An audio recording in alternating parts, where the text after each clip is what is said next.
आइए इस क्वेश्चन को देखते हैं। ये तीनों क्वेश्चन जो है एनसीईआरटी एग्जाम्पलर के हैं। ऐसे क्वेश्चन बोर्ड्स में आते हैं। देखिए इसको कैसे करते हैं एग्जाम ईजी में। ऑब्जेक्टिव और सब्जेक्टिव दोनों में आते हैं।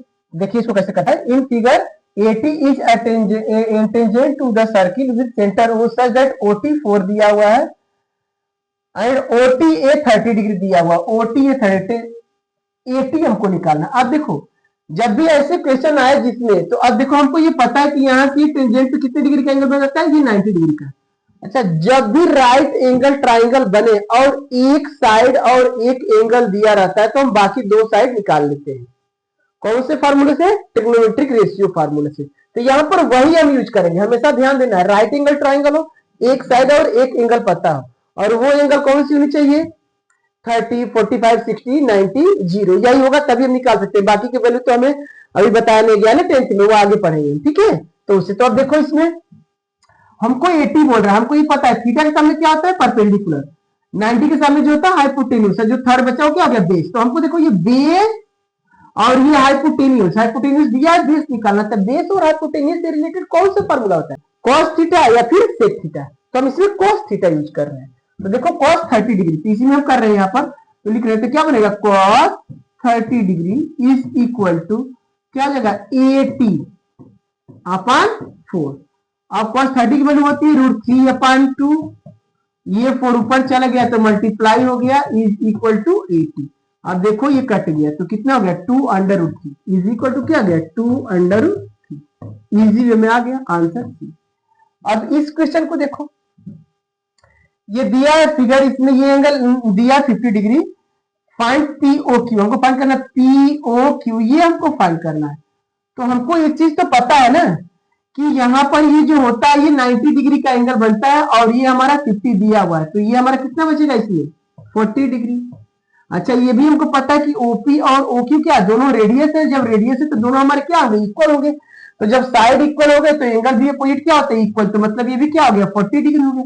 तो एंगल सम प्रॉपर्टी से POQ निकाल लेंगे हमारा। तो कितना आ जाएगा? ये 40 प्लस 40 प्लस ये इज इक्वल टू 180। तो ये आ गया हमारा 100। कितना आ जाएगा? ये 100 डिग्री। तो ये हो गया हमारा। अब तीसरे वाले में देखो हमको क्या फाइंड करना है। APB दिया हुआ 50 डिग्री, हमें OAB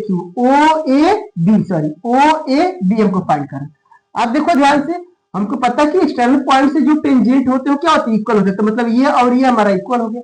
जब ये और ये इक्वल हो गए हमारे, तो ऐसे भी हम निकालेंगे तो कितने डिग्री हो गए? या ये निकाल लेंगे हम, तो कितना हो जाएगा? देखो ये x हो जाएगा तो ये भी x हो जाएगा, तो उससे आ जाएगा हमारा दो रूल बताएंगे इसके लिए। देखो तो ये हमारा कितना हो जाएगा? ये x, तो ये भी हमारा हो गया x। तो x plus 50 is equal to 180 degree. तो 2x plus 50 is equal to 180 degree. तो x की वैल्यू निकालेंगे तो कितना हो जाएगा? 180 माइनस 50 अपॉन 2। तो ये कितना आ जाएगा तुम्हारा? 65 डिग्री। कितना आ गया? ये 65 डिग्री आ गया।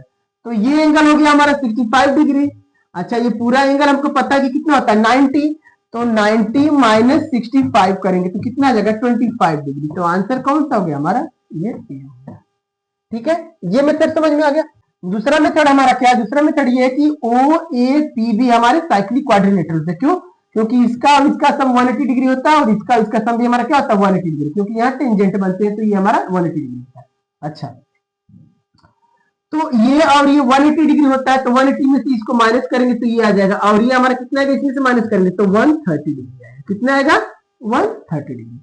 अब देखो 130 डिग्री आ गया, ये और ये हमारे रेडियस से इक्वल होंगे। तो अगर इसको हम लेते हैं a, तो ये भी क्या होगा? a। तो 2a प्लस 130 क्या होगा? 2a plus 130 is equal to कितना होगा? 180 डिग्री। तो a की वैल्यू यहां से निकालेंगे तो फिर हमारा कितना हो जाएगा? 180 माइनस 1 अपॉन 2। तो यहां से इसको सॉल्व करें तो कितना हो जाएगा? 50 अपॉन 2। तो यहां से भी क्या आ गया? 25 डिग्री। तो दो रूल है इसके कारण के, ठीक है, दोनों से आंसर